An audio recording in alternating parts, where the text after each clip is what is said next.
صلی اللہ علیہ حبیبہ محمد وآلہ وبارک وسلم۔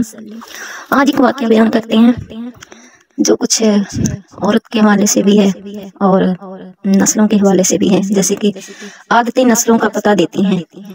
ایک بادشاہ کے دربار میں ایک اجنبی نوکری کی طلب کے لیے حاضر ہوا۔ قابلیت پوچھی گئی، کہا سیاسی ہوں۔ عربی میں سیاسی افہام و تفہیم سے مسئلہ حل کرنے والے کو فہم کہتے ہیں۔ بادشاہ کے پاس سیاستدانوں کی بھرمار تھی، اس لیے اسے خاص گھوڑوں کے استبل کا انچارج بنا لیا، جو حال ہی میں فوت ہو چکا تھا۔ چند دن بعد بادشاہ نے اس سے اپنے سب سے مہنگے اور عزیز گھوڑے کے متعلق دریافت کیا۔ اس نے کہا تسلی نہیں ہے۔ بادشاہ کو تعجب ہوا۔ اس نے جنگل سے سائس کو بلایا اور دریافت کیا۔ اس نے بتایا گھوڑا نسلی ہے، لیکن اس کی پیدائش پر اس کی ماں مر گئی تھی، ایک گائے کا دودھ پی کر اس کے ساتھ پلا ہے۔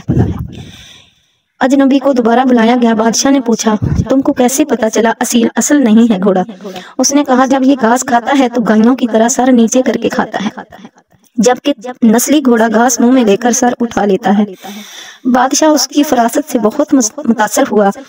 اجنبی کے گھر اناج، گھی، بنے دمبے اور پرندوں کا اعلیٰ گوشت بطور انعام بھجوایا۔ اس کے ساتھ ساتھ اسے ملکہ کے محل میں تعینات کر دیا۔ چند دنوں بعد بادشاہ نے مصاحب سے اپنی بیگم کے بارے میں رائے مانگی۔ اس نے کہا طور و اتوار تو ملکہ جیسی ہیں، لیکن شہزادی نہیں ہے۔ بادشاہ کے پیروں تلے سے زمین نکل گئی۔ حواس بحال کیے، ساس کو بلایا، معاملہ اس کے گوش گزار کیا۔ اس نے ڈرتے ڈرتے کہا حقیقت یہ ہے تمہارے باپ نے میرے خامد سے ہماری بیٹی کی پیدائش پر ہی رشتہ مانگ لیا تھا، لیکن ہماری بیٹی 6 ماہ ہی میں فوت ہو گئی تھی، چنانچہ ہم نے تمہاری بادشاہت سے قریبی تعلقات قائم کرنے کے لیے کسی کی بچی کو اپنی بیٹی بنا لیا۔ بادشاہ نے مصاحب سے دریافت کیا تم کو کیسے علم ہوا؟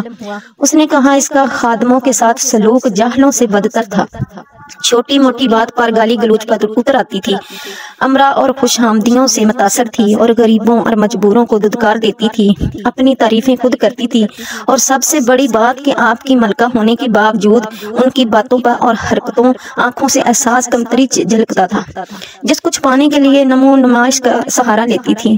بادشاہ اس کی فراست سے خاصا متاثر ہوا، بہت سا اناج، بھیڑ بکریاں بطور انعام اس کے گھر ساتھ بھجوا دیا، ساتھ ہی اس کو اپنے دربار میں متعین کر دیا۔ کچھ وقت گزرا، مصاحب کو بلایا، اپنے بارے میں دریافت کیا۔ مصاحب نے کہا جان کی امان۔ بادشاہ نے وعدہ کیا۔ اس نے کہا نہ تو تم بادشاہ ہو، نہ تم بادشاہ زادے ہو، نہ تمہارا چلن بادشاہوں والا ہے۔ بادشاہ کو تاؤ آیا، مگر جان کی امان دے چکا تھا۔ سیدھا والدہ کے محل پہنچا۔ والدہ نے کہا یہ سچ ہے، تم ایک چرواہے کے بیٹے ہو، ہماری اولاد نہیں تھی تو تمہیں لے کر پالا۔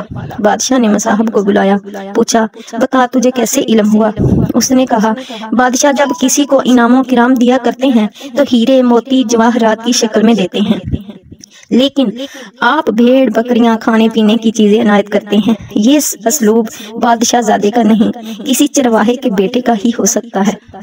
تو ظاہر ہے عادتیں نسلوں کا پتہ دیتی ہیں، عادات، اخلاق اور طرز عمل خون اور نسل دونوں کی پہچان کرا دیتے ہیں۔ حیرت انگیز